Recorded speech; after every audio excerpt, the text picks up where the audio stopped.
Welcome to Hunters and Unicorns. Today we're joined by the one and only Carlos Delatorre. Carlos is regarded as one of the most prolific sales leaders on the planet. Part of the original PTC and Blade Logic alumni, he's gone on and had multiple exits, including MongoDB.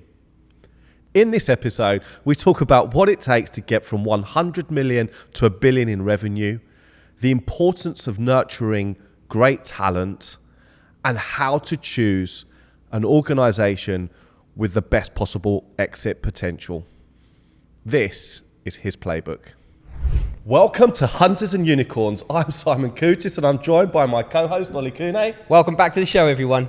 And it's an absolute privilege to be joined by the one and only Carlos Delatorre. Carlos, welcome to the show. Thank you. Wonderful to be here. Great to have you back on the show. I think it's probably more to the point, Carlos. And Indeed. Great to be in your hometown of Miami Indeed. as well. Thank you. Yeah. Thank you for being here. Carlos, you have been on the show before, so we have spoken about your journey, but we were really keen to get you back on because there are some really key topics that we want to go through today with you. But what's so interesting about your career is that you've had the big exits, you've had the big wins, and I want to grab a list.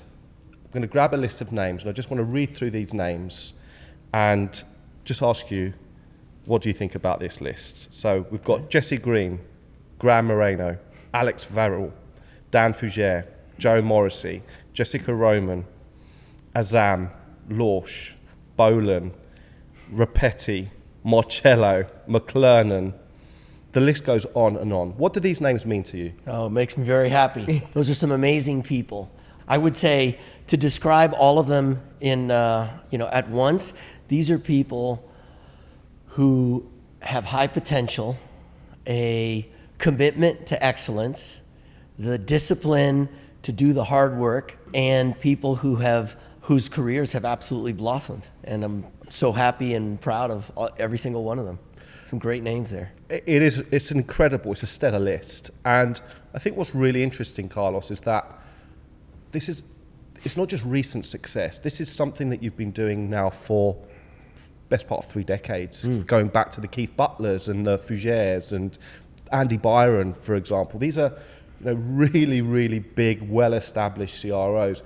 What does it take for you to kind of continue to nurture talent so consistently over such a long time?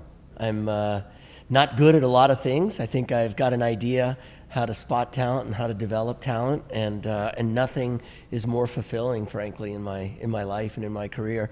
Well, you could say in my life, my family's more fulfilling, but second to that, this is it. What's more amazing than helping someone realize their potential and put their career on a new trajectory and do things with their life that they wouldn't have otherwise been able to do, and things for their family. It's amazing. It's a beautiful thing. What did you see in those individuals to really think about focusing time on them? I guess I saw a combination of things that together mean that they are people who can deliver outsized value to the organization. So that combination, the things you'd expect: very smart, a willingness to learn, high drive, high work ethic. But there's a woman, Angela Duckworth, who talks about grit. You're probably familiar with her, and I think she does a nice job of defining grit as the combination of a very strong commitment to a goal, and importantly, and this is the one that so many people miss, a commitment to persevere through the obstacles. And so that willingness to do whatever it takes to be successful, I would say, is a common thread across these people that have gone on to do amazing things. Is, of course, there are going to be obstacles. Of course, there are going to be things that they're not good at. Of course, there are going to be technology challenges and market challenges and all kinds of things. But if there's that commitment to power through it, then they get through it. What kind of environment do you need to create in order to be able to get the best out of people? I think you want to have an environment, first of all, of candor, I talk about radical candor, and I'm committed to it. You have to have transparency. And, ruinous empathy is so common in our society and in the corporate world, telling people half-truths to save their feelings and to maintain the relationships. And I think that's a travesty, because you deprive people of the gift of knowing what the hell's going on, where they need to change what they're doing or work on themselves. And so first key ingredient is an environment of radical candor, which means you tell the truth and it's clear that the reason that you're telling the truth is for the good of the individual and for the good of the organization. There is a temptation to fall into what I call the asshole quadrant, which is where you're telling the truth, but it's not obvious that you're telling it for the good of the organization or for the good of the person. Well, that's better than ruinous empathy, but it's not as good as radical candor, because people tend to get defensive. And so ideally, stay in that quadrant of radical candor where you tell the truth and it's clear that the positive intent is there. So that's the first ingredient. Second is you have to have an environment where there's a commitment to growth, where there's a shared view that mistakes, that shortcomings are something to focus on, something to embrace, and something to work on, not something to be embarrassed about, not something to hide and try to dismiss. Because when you've got this culture of leaning into our challenges, then you're constantly filling in the gaps. Oh, I'm not good at this. Okay, then get good at it. How do you get good at it? By being bad at it and doing it again and again and again. And so that commitment to working on our weaknesses. And of course, you have to have an appreciation to excellence, an appreciation for excellence, a knowledge of what is the best way. And if we don't know, then we'll figure it out. But if we're learning everything on the fly, then certainly it takes a while. And so having an organization or having a team where you have some individuals who have seen excellence and can sort of set the tone and set the example, set the standard for greatness. And then as a team, you move towards that greatness, and you have this radical candor, commitment, and then ultimately just working hard. Like there's no substitute for just hard work and perseverance. In terms of how that can be perceived, that obviously comes with a level of intensity. Yes. And having to not let things slide. Yeah. And what happens if you don't do that? Hey, look, greatness is not for everyone, and that's okay. There are many types of greatness. You can be great at other things. You can be great at art. You can be a great, family person. You can be great dog owner, whatever. What I've tried to build and support in my career is organizations that are committed to greatness in sales, in enterprise sales. And of course, with that comes sacrifice, and that's okay. Greatness in baseball doesn't come with lots of practice, and greatness in swimming doesn't come without jumping in a cold pool very often. And so if someone is going to be critical of it, typically it's a situation where they didn't appreciate the commitment, the sacrifices that were required to achieve greatness. So we see a lot of this in elite sport, in elite anything. Yeah. Is there anything in particular that you kind of follow or inspires you, that you kind of map yourself to when you're kind of, or is it just innate in terms of? Something that I've heard, I'm not an expert in Kobe Bryant, but I have heard about Kobe that he was a student of multiple disciplines. He would learn about all sorts of various things and find opportunities to bring truths or lessons from other disciplines into sports. I believe the same is true in sales. The Buddhists have a saying that the universe exists in a grain of sand, meaning by studying any single thing deeply, all the knowledge, all the truths of the universe become exposed. And I truly believe that. So whether it's observing nature or observing technology or observing art, I think there are truths, there are lessons that can be brought to our world, to enterprise software sales. You've been doing this, as we said, for 3 decades now. Do you think that your style has changed, and where is your style in that now, as from where it was at the beginning? My style has changed. I think some of the things that I believe have changed. Earlier in my career, I indexed more on intelligence than I did on grit.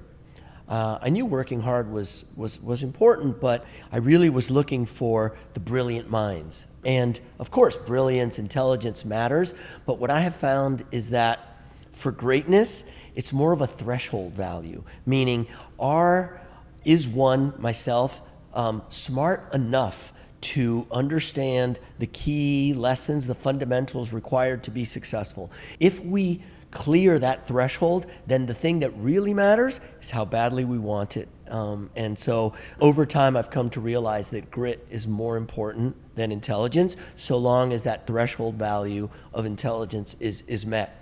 Another thing that I've found, I've vacillated. There was a time when I thought coachability was super important, and I would really look for people that craved coaching.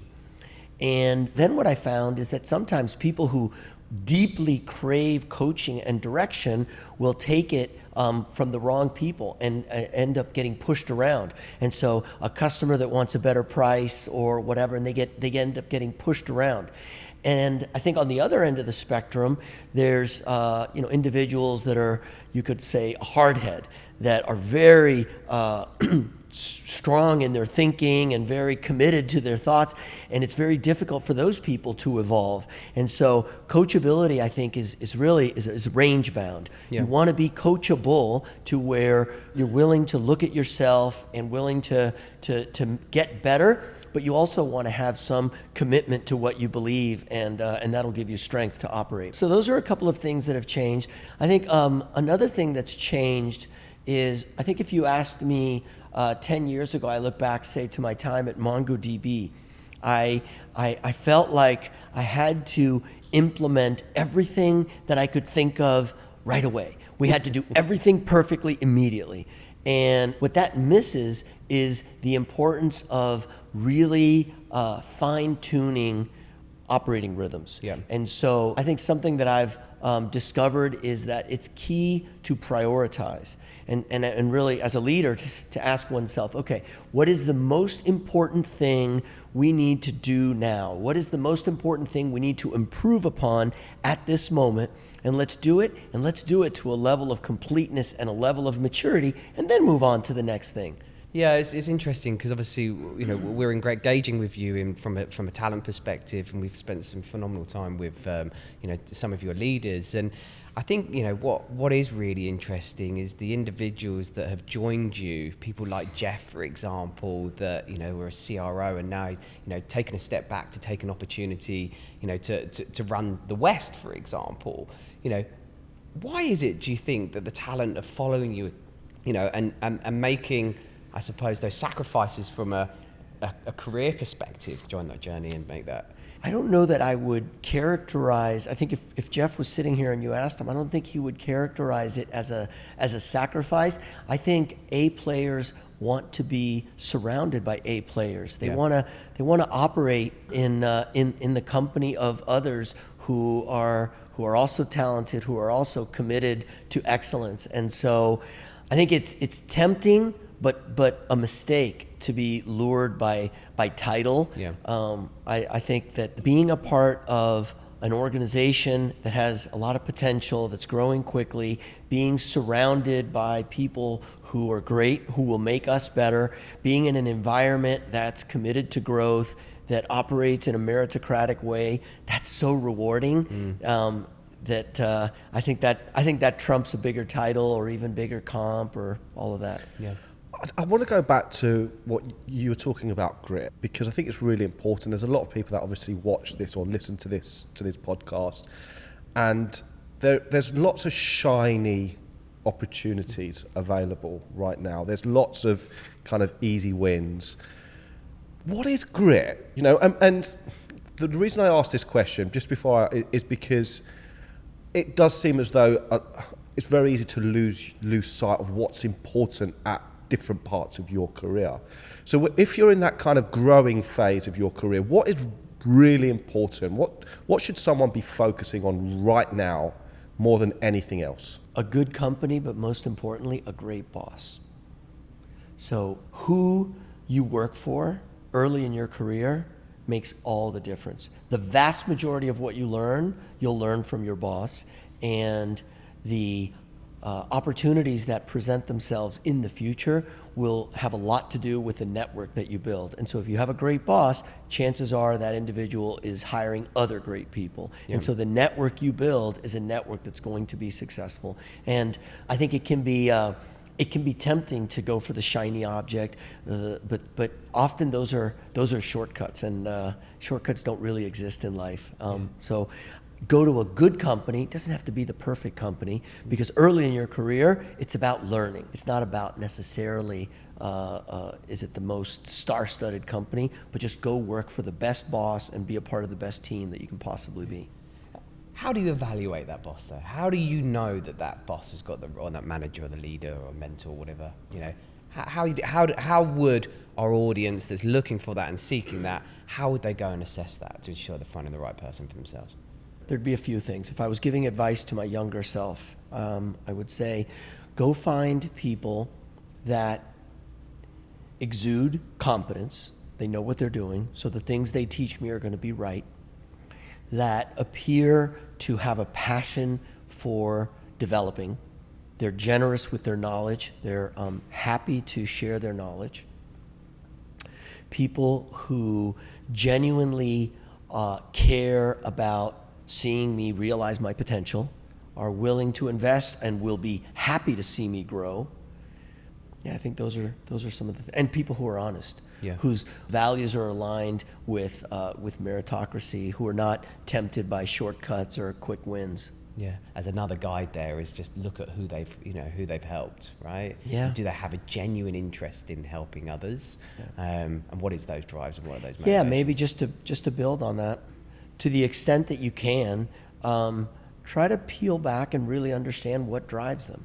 Are they doing what they're doing because they are enamored with the role, the title, CRO of blah, blah, blah? Or are they doing it because they're just trying to make money for themselves? They want a fancy car and a fancy house. Or are they doing it because they truly love the sport, the art of sales, because they're truly committed to the people around them? I think that's what you want. Just reflecting on some of the names, we said, it's a star-studded list. It's a long list, and it's a big list. But is there any stories or that you reflect back on that you kind of really think fondly of? There's a few. I guess one I'll mention is Jessica Roman. I'm a big fan of hers. She was at a company called Meltwater, which, if you're familiar with Meltwater, they're in the marketing automation space. Their deals are small. They're a company that's known for great PG. They're a hustling culture, but their deals are small. And I came across Jessica, and I could tell she was special, and I could tell she had tons of potential. And this was at Navan. I really wanted to bring her in, but where we needed someone was really to build enterprise. And she had never sold into large enterprises. She had never done larger deals. And at Navan, or at Meltwater, at the time when I met her, she had over 100 people in her organization. And the role that I needed to fill was a first-line manager out west. And I think we might have had one or two salespeople there. And it was during COVID. We had a lot of our interviews were outdoors in parks. But anyway, she ultimately joined, and she learned enterprise. She learned how to recruit enterprise account execs.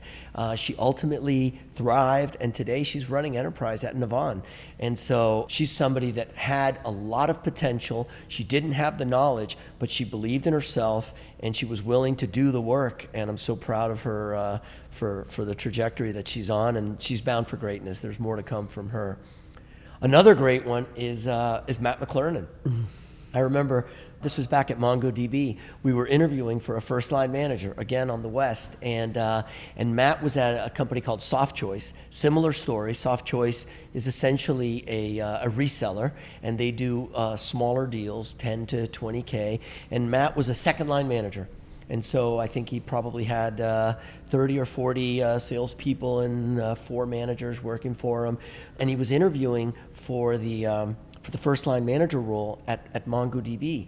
But again, he had no experience with enterprise, and he had never sold a technical product. And so both of those gave us pause about giving him the role, but we could tell there was something very, very special about Matty. And he believed in himself enough to come in as an individual contributor. And so he came in from a second-line manager to an EAE, and a few months later, he did one of the largest deals, I think probably the largest deal we'd ever done, over $5 million deal. And soon after that, he became a first-line manager, and he was damn good at it because at that point, he had learned how to sell a technical product into large enterprises, and then a second-line manager, and now he's running North America at Workato, and he's also bound for greatness. People having the confidence in themselves and knowing that whatever success they've had in the past, they earned, and therefore having the confidence to put themselves into a new challenge and put themselves into a role that is on paper a lower role, but knowing that they're going into a better situation with more opportunity, better mentorship, better leadership, better enablement, and just more upside, more career upside. Yeah, we see that time and time again, but it's just really interesting to reflect on case studies that you've worked with where, that for those individuals have shaped their career and positioned them to wherever they are today. So, Carlos, obviously you are CRO at Harness. It's well documented that you really did take your time in choosing the right opportunity. No doubt there were lots and lots of opportunities that were presented to you. Just want to understand, You've had the big exits, you've had the big events. What's your criteria when you're assessing a good opportunity? How do you assess opportunity? So, my criteria have changed. They've definitely evolved over my career. As I think you know, I took a little over a year off before Harness. I spent a year in Italy with my family, which was amazing. I went into that year in Italy with intentionally with an open mind about what I was going to do next. Would I go back into an operating role? Would I become a professional investor? Would I do something completely different? And it was probably only 3 or 4 months into it, on my bike, cycling to Portofino, that it became apparent to me that, outside of my family, the most fulfilling thing, the thing that brings me the most joy, is seeing people realize their potential. And I don't know a better way to do that than being an operator and supporting an environment, supporting a sales team that is at once attractive to people with high potential, that invests generously in them, that operates with meritocracy, and an environment where the company is growing, and therefore opportunities are available as soon as people are ready. That led me to think, okay, what do I really need in order to be a part of an environment that does that on as large a scale as possible? And so the conclusions that I reached were, you need 4 things. You need a market, but not just big, a market that's large and angry. I'll come back to that. You need a product, not just a great product, a product that's differentiated and where that differentiation is quantifiable, demonstrable, and durable. I can come back to that. You need a team that can scale. And you need values. You need values. Me, personally, I need alignment with the values of the team. So going back to the market, in the case of Harness, there are 30 million developers on the planet. Companies spend, you could say, on average, $100,000 per developer per year. So there's $3 trillion being spent on writing code. Well, it turns out that about half of that money, half of developers' time, is wasted on toil. writing scripts, managing environments, building software bill of materials, the list goes on. There's all sorts of things that developers have to do outside of writing code. It turns out they don't really like to do it, but they have to do it because these activities require intimacy with the code. And so Harness is setting out to automate away engineering toil and unlock developer productivity to get them from maybe 50% of their time coding to 70 or 80% of their time, and so thus increasing developer productivity massively. Companies will pay a lot to improve their developer productivity, to improve the developer experience. And this is a market that has been around for maybe a dozen years or so, but it's entering into its second phase. The first phase of the DevOps marketplace, you saw a lot of point tools, Circle CI, Launch Darkly, a lot of these point tools. And in many cases, these point tools brought some improvement in developer productivity. The challenge, however, is that in almost all cases, the output of one tool is the input to another tool. And so you implement one point tool, you get a 3% improvement in developer productivity. You implement the next, you get 2% more, but now you have to integrate those two tools. The third tool, that one has to be integrated with the first two. And so before you know it, you have this hodgepodge of integrations based on point tools, open source, homemade tools. And so what happens is the gains in productivity get smaller and smaller, but the resources required to support these integrations get bigger and bigger. Some of these organizations might have 8 DevOps people for every 10 engineers. Imagine in sales if you had 100 salespeople and 80 people in sales ops, it wouldn't work. And so the market has realized that a point tool approach to optimizing developer productivity can only get you so far, and ultimately you hit diminishing returns. And so that's been, I'd say, the genesis or the pivot towards the second era in DevOps, which is the era of the platform. And Harness has a very strong platform. And so that's the angry part. There's no company out there that is satisfied with the status quo. Either they haven't invested in DevOps, and so they've got competitive pressures and other kinds of market pressures, or they have invested in DevOps and they're hitting these diminishing returns, and their investment in DevOps is sky high. The second thing is the product. Well, Jyoti, the founder of Harness, is, I would say, an exceptional product leader. The way he's organized the company, he calls it a startup within a startup. So today we have 12 modules.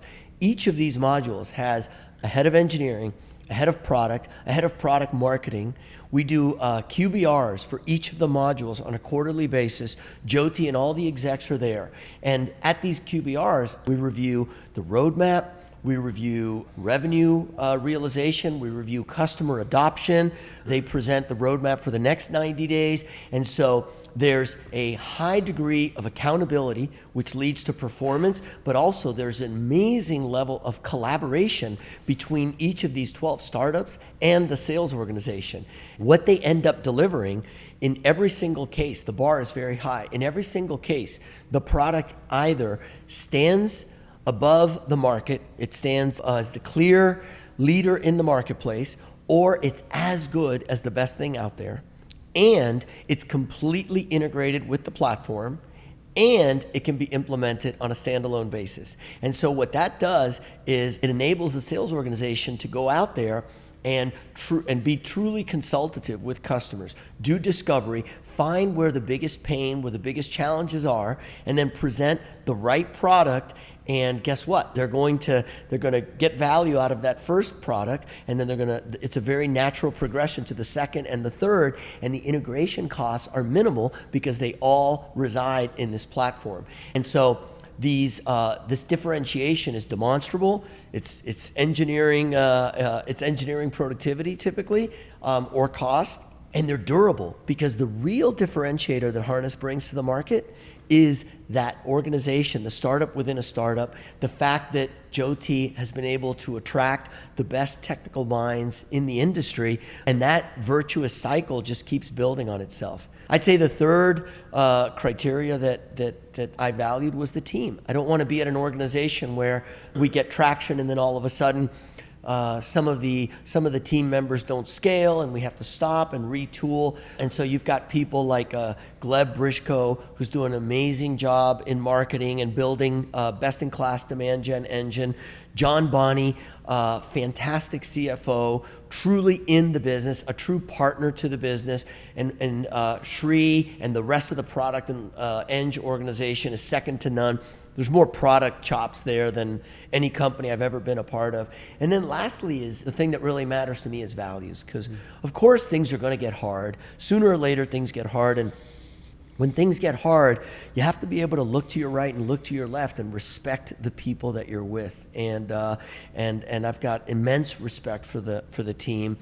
You know, they say that a company's culture really stems from the values of its leaders. And you look at Jyoti and Jyoti's background. You know, he was the chief architect at Wiley, amazing product, was super successful after it got acquired by CA and before, and then went on to found and scale AppDynamics, which was acquired by Cisco on the eve of their IPO.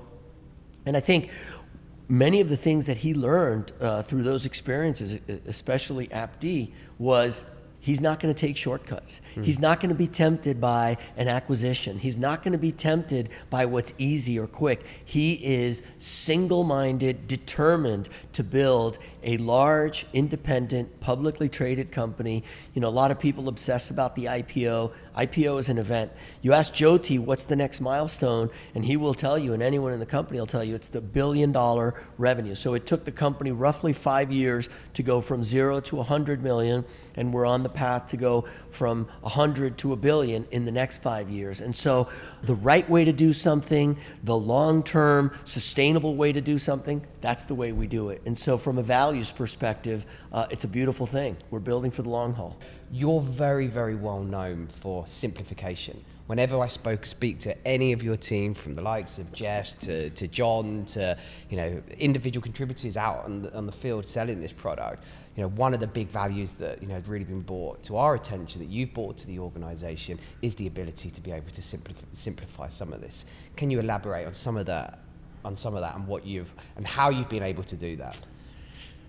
If you understand something, you can describe it in simple terms. Albert Einstein used to say, if you can't describe something simply, you just don't understand it yet. And so you have to be, again, goes back to commitment to excellence. You have to be committed to understanding things at the foundational level. And if you do, then of course you can explain them in simple terms. You can create a journey towards sophistication that starts with sound fundamentals, and then you just build on top and build automation and build sophistication. But it just starts with understanding. I think when things seem complex, it's usually somebody's trying to take a shortcut. So we've been speaking to some of your leaders, and they talk about Jyoti's playing to level 50 plus. Tell us a little bit about that. In order to be our best at anything, we've got to feel challenged. Anytime we're doing something that we've done before that's quote unquote easy or familiar, it's almost impossible to put your all into it. And so I think in Jyoti's case, you know, he was CEO of AppDynamics, up well above $100 million. They were acquired by Cisco, and then he had a different role. And so for him, this is I think we're already in revenue terms almost as big as AppD was, as a CEO when he was a CEO. And he's, like I said, he's got his sights on the $1 billion. And so new levels for Jyoti are operating as a CEO of a publicly traded company, operating as a CEO of a multi-product company, which we already are, 12, as I said, and developing 3 or 4 more every single year, operating as a CEO of a $1 billion company. For myself, I'm very proud of the work that we did at MongoDB and at Navan, at other places. I'm committed, and I believe this has the potential to be much larger than that. The market's bigger, the product is more differentiated, and so I'm playing or attempting to play at a new level. And I think that's what you've got to do in order to keep it interesting and be your best. If you've got to challenge yourself by putting yourself into a new level, and I think that's where the term level 50 is from gaming. Yeah. It's interesting that even at the executive level, it seems as though everyone has a focus, an area where they are trying to consistently raise their levels. That's what the level 50 plus kind of analogy refers to, is that you kind of get out of that comfort zone. Are there any things that you're working on personally, on yourself, trying to develop or work on to kind of help you continue on your journey? I talked about prioritization. Constantly, and I would say ruthlessly, prioritizing and focusing myself on the things at the very top of the list, and being okay with some things falling to the floor. I've got, they say our strengths can be our weaknesses. I definitely have a bias for action, and if I see something that needs to be done, I have a tendency to jump to it. And so I'm absolutely working on focusing my time on identifying, but then working on the things that will give the organization the most scale. So that's definitely one that I'm working on. Another is creating an environment that enables people to be their best, but that is sensitive to who they are as an individual. It's suboptimal to build an organization where everyone is the same mentality, the same background, but rather I think you can really build something special when you embrace, when you seek out that diversity of background, that diversity of experience, and do so in a way that you maintain a very high bar for talent and for potential, but actively seek out a diverse team that can then come up with really novel solutions to problems. So those are two areas that I'm working on. It's great to hear that even at the levels that you're kind of operating at, you are still self-reflecting and consciously developing. I want to kind of pivot slightly and go back to something we were talking previously and ask you about what your opinion is on the difference between scope and opportunity. Opportunity is about, I think there's at least two dimensions, maybe three, to opportunity. One is, can I grow my role? Can I find myself with increasing levels of responsibility? Sure. But also, do I have the opportunity to grow as an individual, to build my skills? And then maybe the third dimension is, do I have the opportunity to build my network? The most amazing human endeavors are typically things that require many people to work on together. And so I think there's easily those three dimensions to opportunity. I think when we talk about when people talk about scope, they're really talking about the first one. It's how much responsibility, how big is the team, what's the title. That's at most one out of the three key components, and arguably the least important, frankly, because if your skills, if your knowledge, if your ability is growing, if the people that you are working with are amazing, then the organization's going to grow and the scope will come. So I think it's a bit backwards to prioritize scope. Well, I think this is a perfect segue to talking on and around the subject of taking an organization from 100 million to an exit, right? In this case, looking most likely to be an IPO, right? What is it, when you're looking at this opportunity and when you're looking at the organization, what are you evaluating, right? How do you go in there, analyze an organization and understand how and where do I prioritize my time? It all starts with data. You have to look at the data and find, sales is really like process manufacturing, where the output is deals. And the units of production are the salespeople. And everything else is there to either measure or improve or augment the productivity of your unit of production, which is that sales rep. And so if you have reliable data and you can look at the process, then you can start to see where are the challenges. Where are we not getting the conversion rates that we'd like to? Where do we have bottlenecks? And based on what the data tells you, and of course, based on the opinion of the human beings, right? You got to talk to the people that are actually doing the work. Based on, I'd say, those two inputs, you formulate a plan that says, okay, this is the thing that if we can fix this one thing now, it's going to give us the most lift. But then, as soon as you fix that one thing, there'll be a next thing that's the most important. The analogy that comes to mind is like, with home improvement. You get a house, and maybe you buy a house. The front yard looks nice. The backyard is a mess. You go down, you get a nice barbecue. You paint. You get a gardener, and all of a sudden the backyard looks great.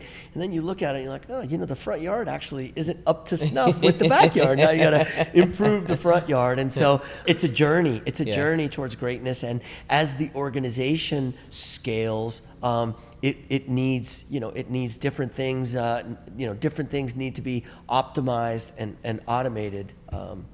Yeah. You're well known for your strength in enablement, but that comes with building a team, right? Where does the reputation, and when you're looking at enablement, how does that fit into this part of that house build? Let's call it. You gotta love it. Right. If you don't love it, you're not going to do it. Good sales leaders have an element of therapist.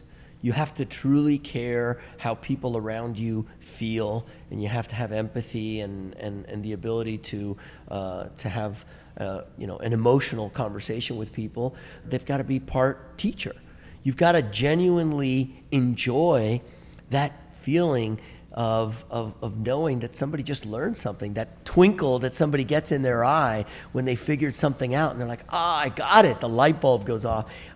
That's got to be fun. If it's not fun, then it'll be a grind. Yeah, it's where enablement falls into your strategy. It's the second of the three priorities of sales leadership. So the most important is the people. You guys know the importance of recruiting great people better than anybody. But if you are effectively bringing great people with high potential into the organization, then the next most important thing is to invest in them so that potential manifests into real execution and real output. And what'll end up happening is, if you recruited well and you invest generously in people, the value that they'll bring back to the organization will be outsized. It'll be much more than you ever even imagined.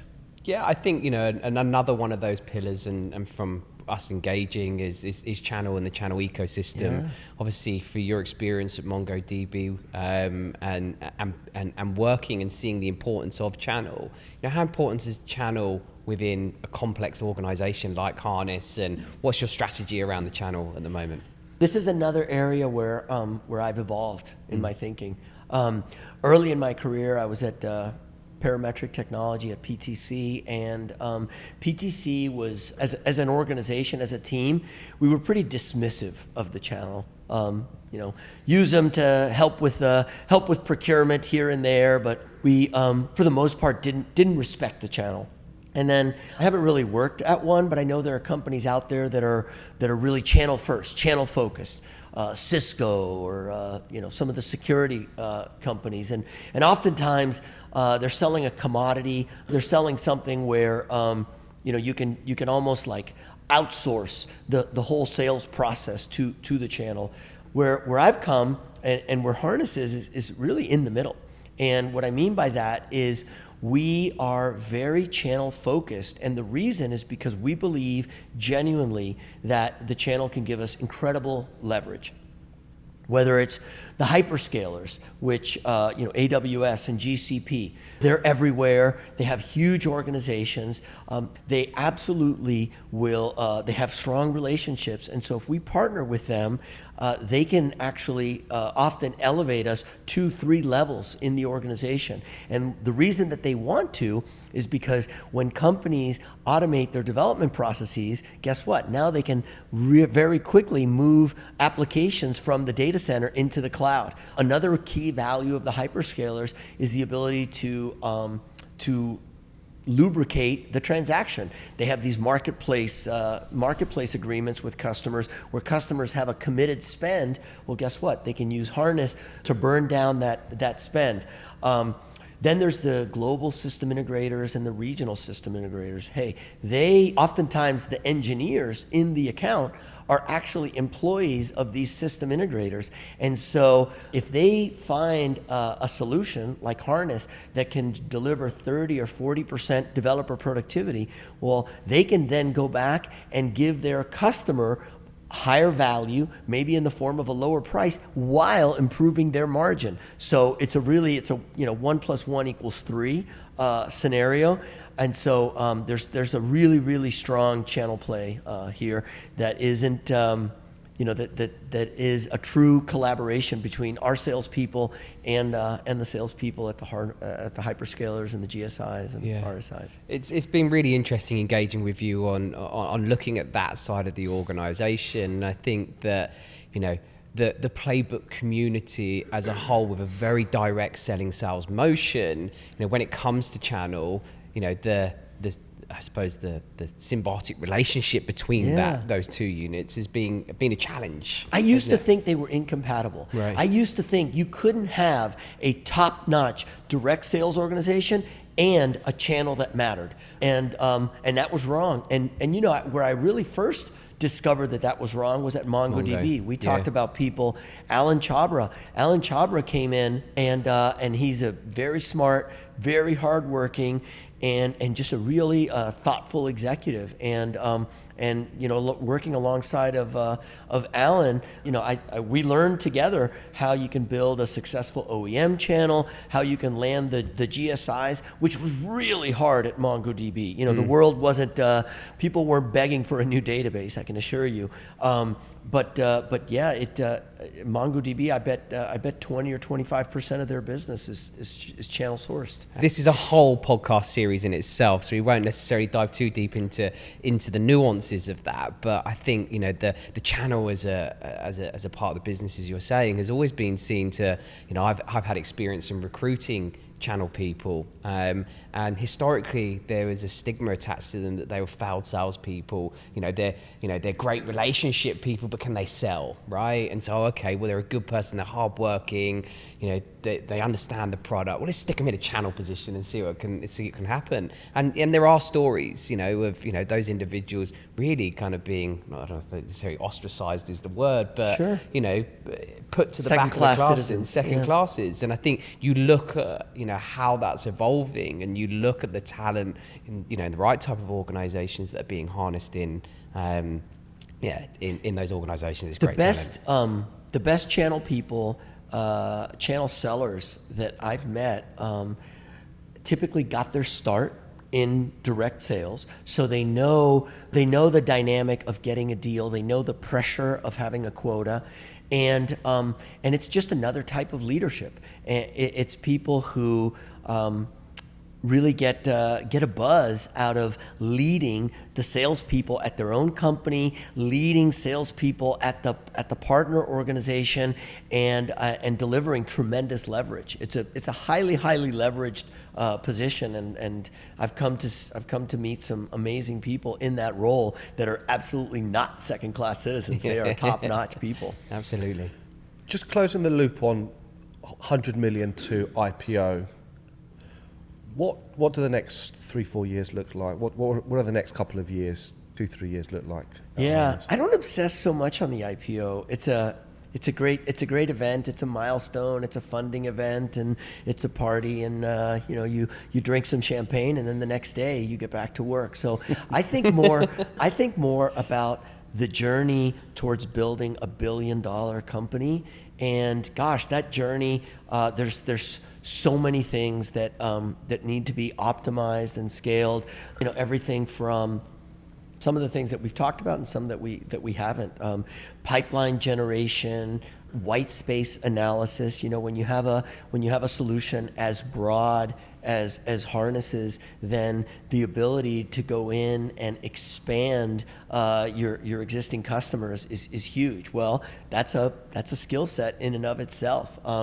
The ability to do business value assessments and to really be able to identify these hypothetical business cases early in the sales cycle, the more tangible business case late in the sales cycle on the back of a POV, and then a business value realization after they're a customer, and then using that to set up the next deal and you know, rinse and repeat. So there's so much that we have yet to do. We're just getting started.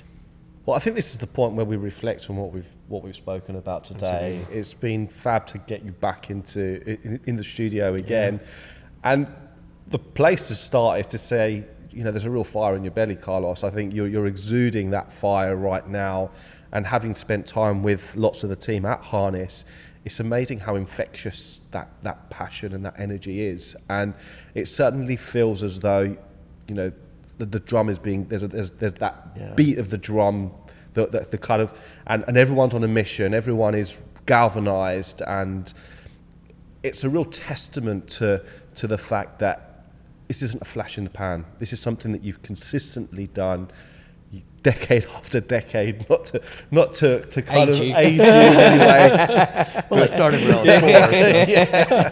4. So. But the reality is that you've got just as much fire, you've got just as much passion, and it's amazing to see what you are building and the talent that you are bringing, and how you're slowly chipping away. And I say slowly, it's pretty amazing the impact that you've had in such a short time. But fab having you on the show again. It's always a pleasure. You are a true friend to Hunters and Unicorns, and thank you so much for joining us today. Thank you for having me. I really enjoyed the conversation. You guys are great.